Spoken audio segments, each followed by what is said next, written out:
सरकार का जो है ये बिल्कुल इसमें जो है गुनहगार है। क्यों? अगर वो प्रॉपर रोजगार देती, अगर पढ़ लिख के बच्चों को, पढ़े लिखे बच्चे वो इतने इंटेलिजेंट होते हैं कि अगर वो करने पे आए वो कुछ भी कर सकते हैं, यानी कि चिंटी से वो जहाज तक बना सकते हैं। तो अगर वो उनको रोजगार ना मिले तो वो क्राइम की तरफ से बढ़ने के लिए 1 मिनट में लगाएंगे। और कुछ माताएं ऐसी हैं जिन्होंने अपनी रिटायरमेंट के बाद बिना पैसों के घर गई है रोते रोते और जहर खाने के लिए मजबूर हुई है और 2 दिन 3 दिन पहले सुसाइड किया है वहां पे उन माताओं ने। जम्मू कश्मीर को दुल्हन की तरह सजाया गया था। जब प्रधानमंत्री चले गए वो नालियां वैसी की वैसी, वो पेड़ वैसे के वैसे, रोड वैसे के वैसे पड़े हुए हैं। उसके बाद दुल्हन की तरह ना सजाया गया, क्योंकि दिखावा पंडाल, मैं कहता हूँ 25-26 करोड़ रुपए का खाली पंडाल को बनाने में पैसा लगाया गया। वो पैसा कभी गरीबों को दिया होता तो आज गरीब उनके जयकारे लगाते। नमस्कार, मैं इस वक्त जंतर मंतर पर मौजूद हूं और तमाम तरीके के आंदोलन यहां पर चलते रहते हैं और आज भी वही माहौल है। लेकिन एक आंदोलन जो बड़े लंबे समय से चल रहा है, सन्नी भाई से मैं पहले भी मिला था, आपको इनकी बात बताई थी, और कश्मीर में जो हालात हैं और जो टीवी मीडिया आपको दिखाती है उसमें ज़मीन आसमान का फ़र्क है। वहाँ पर कहा जाता है कि शांति स्थापित हो चुकी है, फेक इंटरव्यूज चलाए जाते हैं, एक व्यक्ति उन्हें अजीत डोभाल से मिलवा दिया जाता है लेकिन उस व्यक्ति को पता ही नहीं होता कि मैं मिलने किससे जा रहा हूँ। इस तरीके के इंटरव्यूज आपको दिखाए जाते हैं ताकि आपकी आंखों पर पट्टी बांध के रखी जा सके कि कश्मीर में सब ठीक हो चुका है। कई साल बीत गए हैं जहां जब कश्मीर जो एक राज्य से यूनियन टेरिटरी बन गया था और लद्दाख जो है वो अलग यूनियन टेरिटरी था। सर ये बताइए कि जो हमने आखिरी बार बात की थी उसके बाद से क्या सुधार है? सुधार वहाँ पे जम्मू कश्मीर के अंदर सिवाय प्रोटेस्ट, धरने, अखाड़े और वहाँ पे पुलिस के जरिए लाठियाँ हमारी माताएं हो, बुजुर्ग हो, बहनें हो, वो खलवाई जाती हैं। वहाँ पे जम्मू कश्मीर के अंदर जो सिचुएशन है आज की डेट में बेरोजगारी को लेके, वो नंबर 1 पोजीशन पे जम्मू कश्मीर पे आज की डेट में है। वो सुधार हुआ है वहाँ पे। मल्टीनेशनल कंपनियों के नाम से जो वहाँ पे राजनीतिक रोटियां सेकी जाती हैं, वो वहाँ पे आज की डेट में मल्टीनेशनल कंपनियां नहीं, धांधलियां यानी कि स्कैम्स वहाँ पे जो है वो वहाँ पे इस टाइम मौजूदा है। और हमारे नौजवानों को नौकरियां देने के बजाय नशे जैसी चीजें, ड्रग्स जैसी चीजें वहाँ पे जो है उत्पन्न की गई। स्टेट के द्वारा ये सब हो रहा है कि नशे जैसी चीजें पहुंचाई जा रही हैं। देखिए, स्टेट नहीं, वहाँ पे इस टाइम यूटी है। हाँ। यूटी की हालत, स्टेट मतलब सरकार के द्वारा। देखो, सरकार, मुझे बताइए कि अगर मेरा रोजगार होगा, अगर मैं कहीं पे सुबह जाऊं, शाम को घर वापस आऊं, थका हांदा घर पे बैठूं, तो मुझे नशे के लिए क्यों जाना? जब मैं अपना पैसा अपनी मेहनत से कमा रहा हूं, मुझे टाइम ही नहीं मिलेगा किसी और जगह पे, तो मैं क्राइम की तरफ, स्ट्रेस की तरफ या नशे की तरफ क्यों जाऊं? मुझे अगर पढ़ाई में प्रॉपर मेरे को सुविधा मिल रही है, मैं क्यों जाऊं उस तरीके से?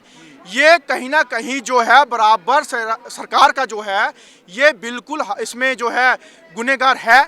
क्यों? अगर वो प्रॉपर रोजगार देती, अगर पढ़ लिख के बच्चों को, पढ़े लिखे बच्चे वो इतने इंटेलिजेंट होते हैं कि अगर वो करने पे आए वो कुछ भी कर सकते हैं, यानी कि चिंटी से वो जहाज तक बना सकते हैं। तो अगर वो उनको रोजगार ना मिले तो वो क्राइम की तरफ से बढ़ने के लिए 1 मिनट में लगाएंगे, नशे की तरफ जाने के लिए 1 मिनट नहीं लगाएंगे। इसी वजह से भी कश्मीर के युवा जो है वो सेपरेटिस्ट मूवमेंट में चले जाते हैं या फिर जो है जिसे हम आतंकवाद कहते हैं उसकी तरफ चले जाते हैं। देखिए, जब आपको एक रोटी खाने की आदत हो तो आपकी वो एक रोटी आधी हो जाए या खत्म हो जाए, तो आपको कोई 2 रोटी देगा तो आप उसके लिए कुछ भी करने के लिए तैयार हो जाएंगे। लालच सबसे बड़ी चीज है जो करवाती है। अगर 500-1000 रुपया किसी भी ऐसे लड़के को दिया जाए तो आप कुछ भी करवा लो, पैसों के लिए वो कुछ भी करेगा। जब रोजगार ही नहीं, कुछ भी नहीं, तो पैसा कहाँ से लाए? तो नेगेटिविटी तरफ ना जाए तो किसकी तरफ जाए? और रही बात जम्मू कश्मीर के अंदर, सरकारें बोलती हैं, लीडर बोलते हैं कि हमने बड़ा अच्छा काम किया। सबसे पहले तो मैं उन निकम्मे लीडरानों की बात करूंगा जिन्होंने अपनी रियासत को यूटी बना दिया। और अगर यूटी बनाया, अबे बेवकूफ़ो, अगर यूटी बनाया तो यूटी वाली चीज़ें भी तो वहाँ पे लाओ। क्योंकि यूटी के अंदर कभी हिंदुस्तान में टोल प्लाजा देखे हैं आपने? हमारे जम्मू कश्मीर के अंदर 5 टोल प्लाजा हैं। शर्म है हमारे उन लीडरानों को जिन्होंने यूटी तो लाई बट यूटी जैसी चीज़ें नहीं लाई। मिनिमम वेजेस एक्ट यूटी के अंदर होता है, हमारे अंदर नहीं, कुछ भी नहीं है। मिनिमम वेजेस एक्ट 5 रुपए 10 रुपए वीक के तौर पे उनको दिया जाता है। 5 रुपए 10 रुपए मिनिमम वेजेस है, ये ऐसे बढ़ाया जाता है जनाब। मुझे बताइए, अच्छा। जो डेली विजिटर, जैसे मैंने आपकी अपील रखी हुई यहाँ पे डेली विजिटर्स की, हाँ। ये डेली विजिटर्स हमारे 25 साल से ये डेली विजिटर्स जवानी खत्म करके जो रिटायरमेंट घर पे गए हैं, बिना पैसों के घर गए हैं, आज तक इनको परमानेंट नहीं किया गया। 60,000 हमारे जल विभाग के लोग हैं, बिजली डिपार्टमेंट के लोग हैं, R&B के हैं, पीडीडी डिपार्टमेंट के हैं, हमारे स्टेट डिपार्टमेंट के हैं, जो मिनिस्टरों के घरों पे काम करते हैं। उनकी माताओं को देख के रोना आता है, जिनके बच्चे स्कूल से वापस बुला के घर बिठा दिए गए हैं। क्यों? पैसा नहीं है उनके पास, फीस नहीं दे पा रहे।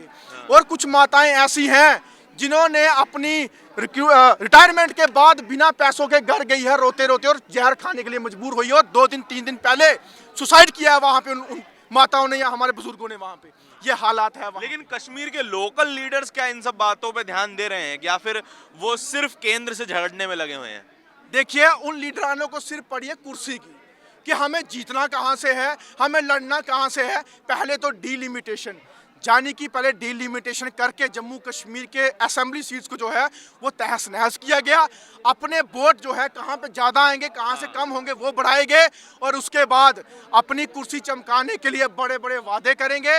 लोगों के घर जाके जोलियाँ फैलाएंगे, हमारे जोली में वोट डालो, आपके बच्चे, आपका एरिया, आपको जो है हम एक एक सुविधा देंगे।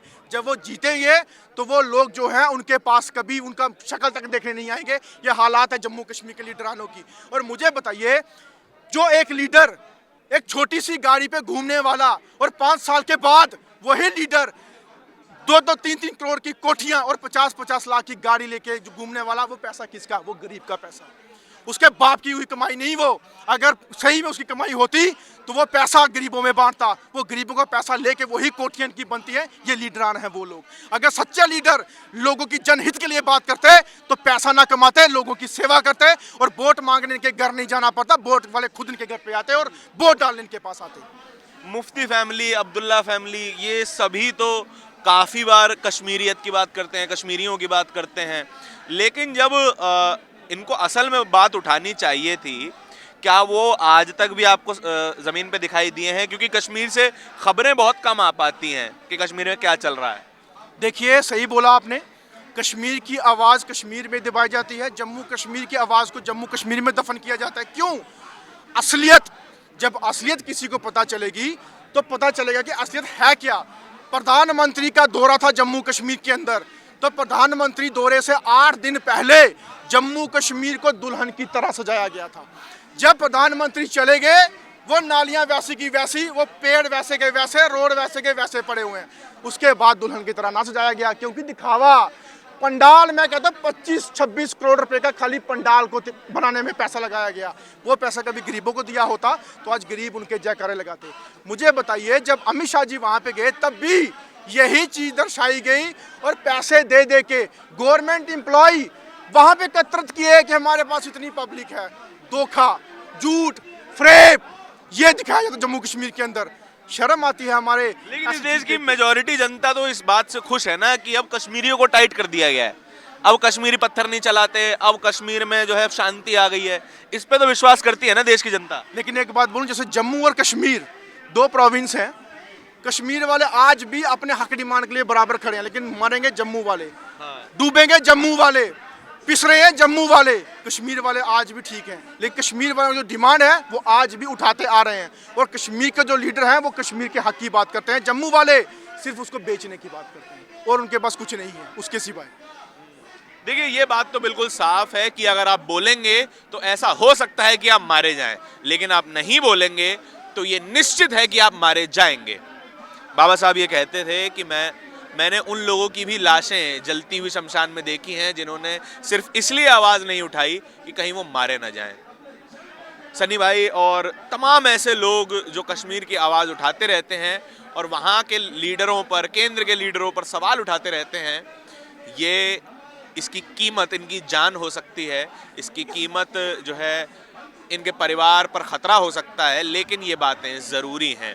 ये तमाम पोस्टर्स आपके सामने रखे हुए हैं जिन पर इनकी डिमांड्स हैं।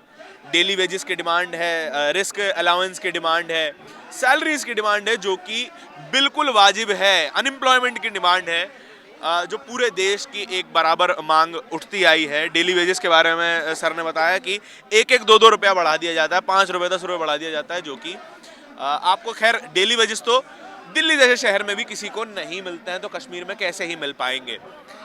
लेकिन कश्मीर के साथ सबसे बड़ी समस्या है कि कश्मीर की खबरें कश्मीर में ही दम तोड़ देती हैं, दिल्ली तक नहीं पहुंच पाती, और दिल्ली तक पहुंच भी जाएं तो टीवी मीडिया उसे आपके टीवी तक पहुंचने नहीं देगा। हमारी बातचीत के बारे में आपके विचार क्या है, कमेंट सेक्शन में ज़रूर बताएं। कैमरे के पीछे मेरे साथी आशीष के साथ नेशनल दस्तक के लिए धारण की रिपोर्ट। धन्यवाद। नेशनल दस्तक की आपसे गुजारिश है कि अगर इसको बचाना चाहते हैं तो नेशनल दस्तक को सब्सक्राइब करने के लिए रेड कलर के सब्सक्राइब बटन को दबाएं, फिर बेल आइकन की घंटी दबाएं। नेशनल दस्तक को बचाने के लिए बहुत जरूरी है कि हर खबर को शेयर करें, लाइक करें, कमेंट जरूर करें।